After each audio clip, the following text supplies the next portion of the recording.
Hey y'all, we had to move this train over here to Facebook Live because Instagram Live would not allow us, not Instagram Live, Facebook Live would not allow us to be great. So we had to move the train from Facebook to Instagram. But we're talking parenting and albinism, and I see Tarsha, and I'm gonna add you as a moderator, and you requested to join. Go live.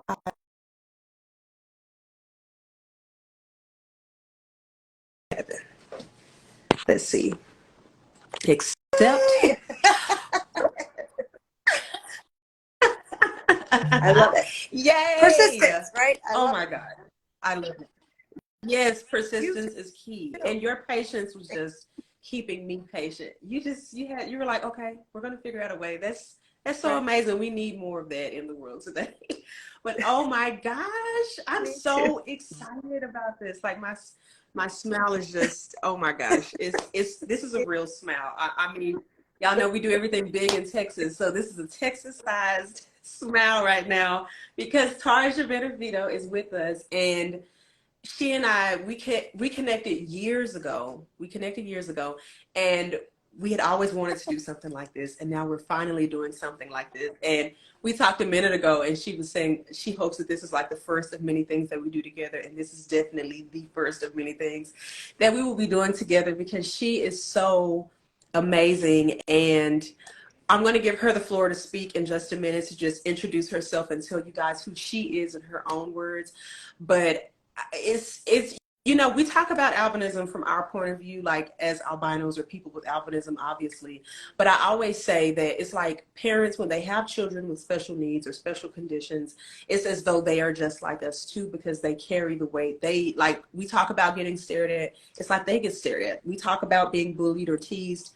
It's like they are being that way as well, especially because they're our parents. So what we experience, what we face, they go through it as well. And talking about it from that point of view, I think, is what will help so many parents navigate through this life. Because I know Tarsha, she receives a lot of DMs about what should I do, and even for myself, I receive them quite often from parents, new parents they either don't know a lot about albinism, or they did know about it, but it's different when you're actually walking in it yourself. So you need that extra push and that talk and that reassurance from someone who has walked through it. And that is why Tarsha is with us right now today. So I'm going to let her give a brief intro of who she is, and then we're going to go from there and get into talking about parenting with albinism. Thank you so much. I am so honored that you asked me to be a part of this. I am the very, very proud mother of Stephen and Joseph Benevento, who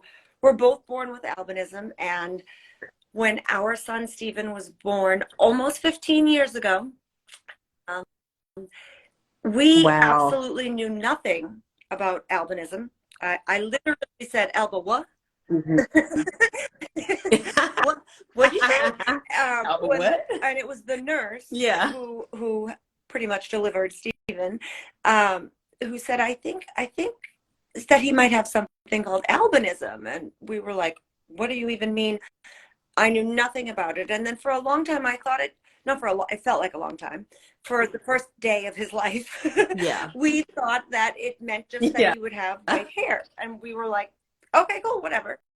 And then we learned about the vision aspect of it. And as brand new first-time parents, it was a process and a journey for us because we felt very worried for him, that because doctors, doctors are oftentimes trained or encouraged to share, what could happen and what it could be like. And that's certainly what our experience was. And we were met with a lot of, he probably will not. He most likely won't. Yeah. It was things like read and write. And and so we spent a few weeks really grieving what the life that we thought that he would have. And my sister-in-law, Catherine, came over to my house one day and she looked at me and said, he is part of our family and he is going to do all of the things that he wants to do because we are going to make sure Yes. that he does. And and if there's something that's difficult for him, then we're going to figure out what to do to make it easier for him. Wow, I love that. And so it was in that shortly after that conversation, you know, he was less than a month old, that I shifted out of the sort of grieving for what he might have to face, right, into this really excited, I want to learn everything there is to learn, and I want to access every single resource that I can mode. And that was really when the journey started, and that's when I found Noah. And you know, 15 years ago, social media was sort of like a little bit new-ish, right? And so we didn't have things like this that I could lean on. And you know, at the hospital, the one thing that one resource they gave us was Noah. And so we, you know, I went on Noah's website and I learned as much as I could. And I mean, that was when I realized, you know, I read a lot of blogs from parents who had older children with albinism.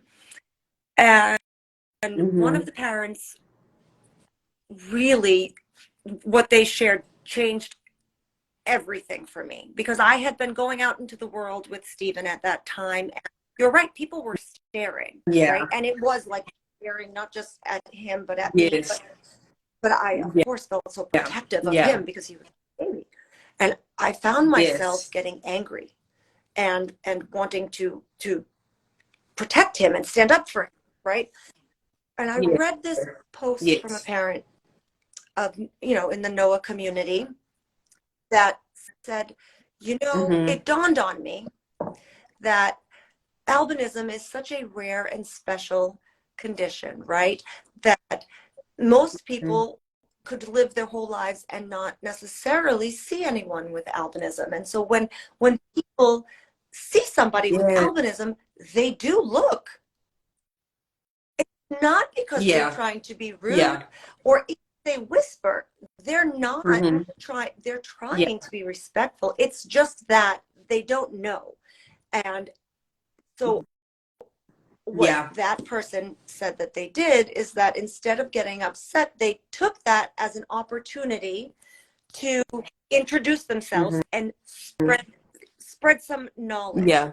Are you looking at my son's hair? Isn't it gorgeous? We call it his rock star hair, right? And so that was awesome. What we say. And we call it his rock star hair. Don't you love it? Isn't it beautiful? And then it would give them a chance to ask any questions. Oh, do you dye his hair like that? Which the people say all the time. No, I do not dye my 2-month-old son. Oh my gosh, that's like the top question. Do you dye your hair? I dye my hair.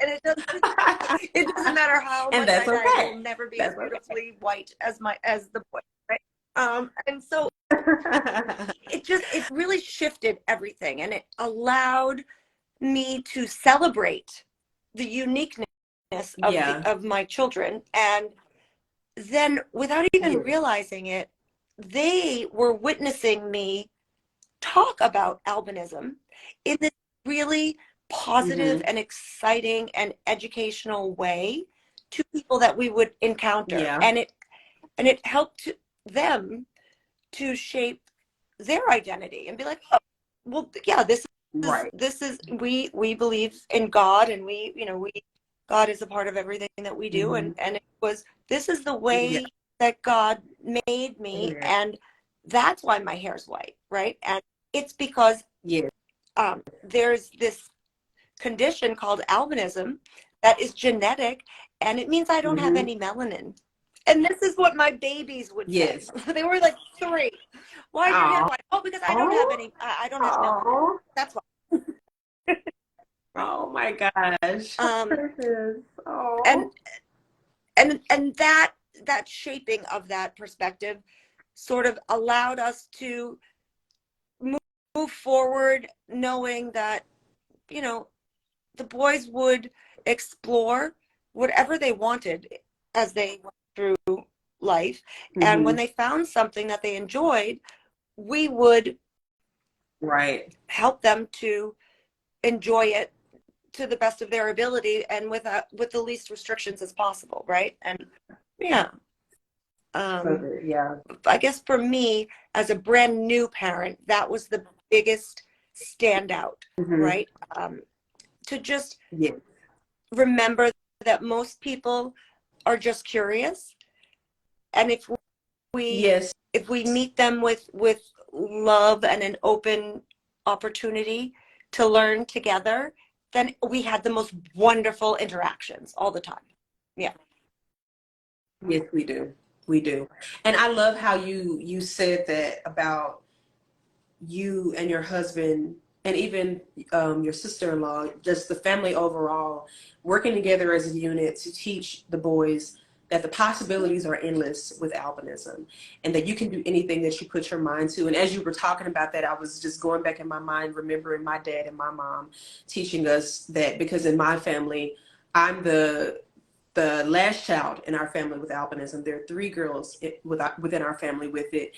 And when you spoke about that hard part with learning that your first son was born with it, and just like you said, that process of trying to figure everything out, I can remember my mom talking about going through that with my oldest sister.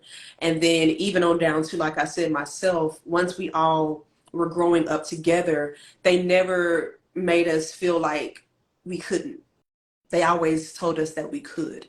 And they made it very obvious that we would have to do it with certain, like, you know, different things like limitations, and we would have to do things a little bit differently from others. But the bottom line was always that we would be able to do it.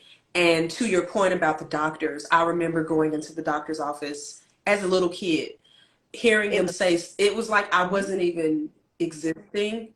It was like they were just like, I was just this object that was sitting in a chair. And I'll never forget the doctor. I can still see his doctor's coat and his hair color. Like, he was just sitting there with my mom. He showed me like some images in a book, and I wasn't able to see them or read them off. So he just turned to my mom and was basically giving her this doom and gloom report.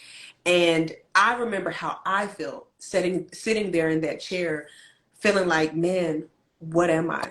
What will I be able to do? Like, just, I felt like I was nothing in that moment. And I know that if I felt that way, I can only imagine what my mom felt sitting in the seat next to me, hearing this doctor look at her and say, basically, your child is not going to ever be anything in life because they have albinism, because they are an albino.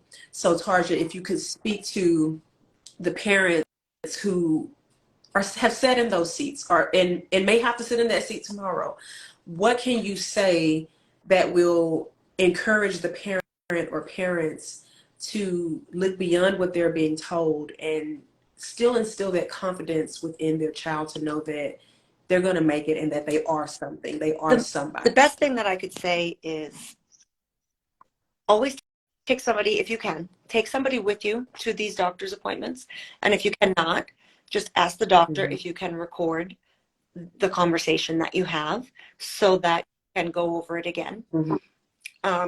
And take what they're saying with what their role is. They're giving you one perspective on one piece of your child's development, right? And so, and they have been trained to tell you the worst case emphasis scenario. on trained. They have been trained to say these things. And in some cases, they are held liable if they do not say them, right? And so for me, it's really important that parents know that, right? And then really my response, it doesn't matter if your child has albinism, if your child has autism, if your child has, and whatever it is, at the end of the day, it's, you just look at your child, right? What is it that you can, that your child is showing you, right? When are they feeling joy? Are they feeling joy when they're learning how to ride a bicycle? Well, then let them learn how to ride a bicycle, right? Do they seem really uncomfortable when they're trying to ride a bicycle? Okay, well, they don't need to right now. And that is truthfully how my husband Steve and I moved forward. And we would take the information from the doctors and when they got older from schools and say, okay, this is this one perspective of this one snapshot of development in this time. And then we would watch our children and we would speak to them and say, you know, can you see this? How does this feel? What and we would let them lead the way. And they, you know, they wanted to try all of the things that they were doing as growing up, right? They wanted to learn how to scooter. They wanted to ride a bicycle.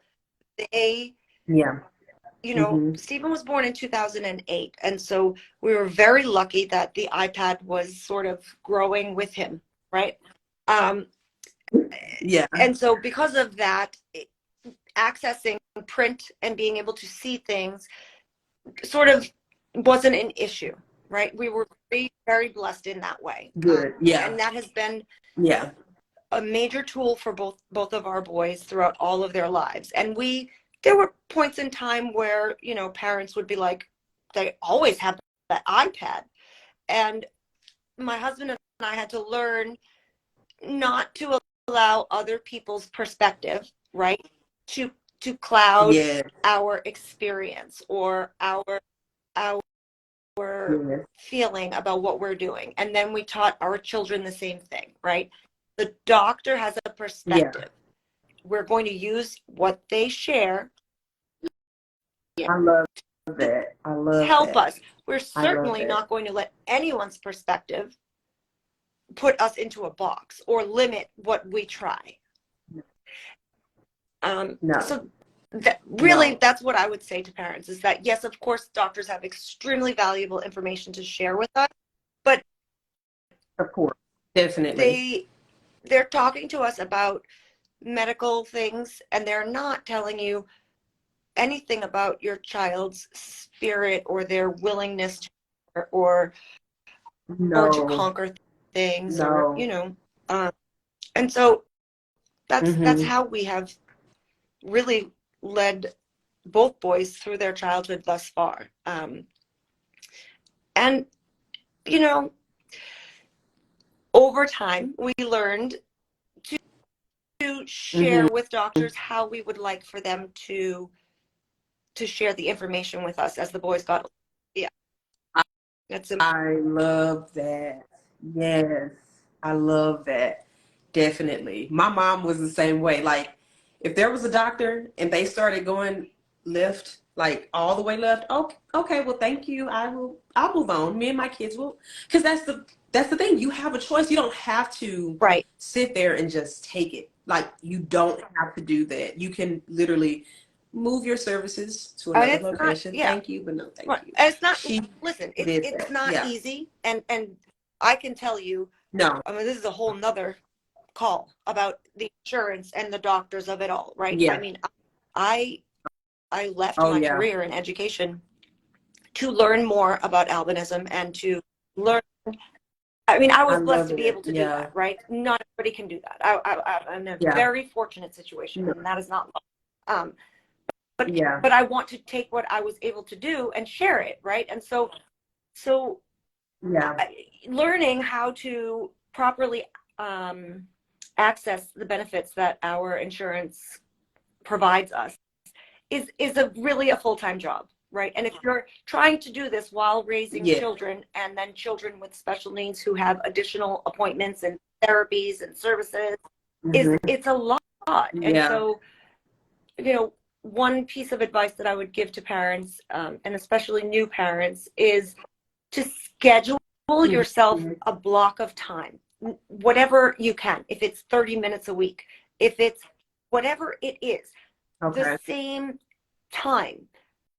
Spend those 10, 30, 60 minutes, whatever they are, dedicated to insurance, doctors, therapy, and that's it. Yeah. Yes. Are y'all hearing this wisdom? I'm hearing it. This is awesome. Take your notepad out. You need to be taking notes. Thank you. Here's the thing. It's very easy to get down on yourself as a parent because there never is enough time. Yeah. Right? Whether you are not working an outside of the home job right now, or whether you are working 2 outside of the home jobs, whether there's 2 parents or 1, or whatever the situation is, when it comes to learning more about how to help your children, there's never enough time, right? And so that was one of the, a really helpful tool that I started years ago, that I will spend X amount of minutes every week making sure that I make calls to the insurance company, that I try to find a new doctor that could look into, contacts for slowing down nystagmus or whatever it is. And then as I got older, I added another block, and that was learning about the IEP process, right? And so it's kind of like there are these different, in my mind, the way I think of it is these different buckets or different categories of support or of their lives that I want to spend my time just learning more about or exploring, so that I can access better services for them and make sure that I'm on top of the latest research. And I just can't stress enough that it doesn't matter how many minutes you can dedicate, right? It could be 5, it could be 10, but for you, what works for you and your family and in your situation, just commit to that. Yes. And don't judge yourself.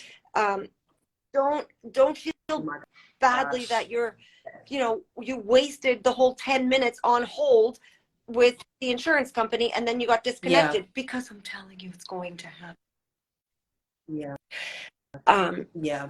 You're doing the work, and the next time that you call, you won't get disconnected, right.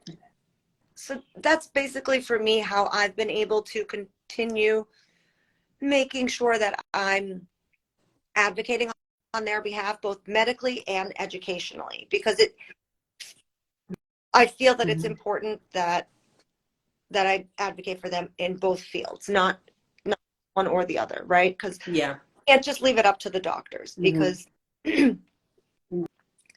I'll tell you how and when I learned this. I learned this when perhaps 4 or 5 years ago, we were at the boys' annual eye doctor's appointment, which is at Boston Children's Hospital, like where people fly from all across the world to go there. Right?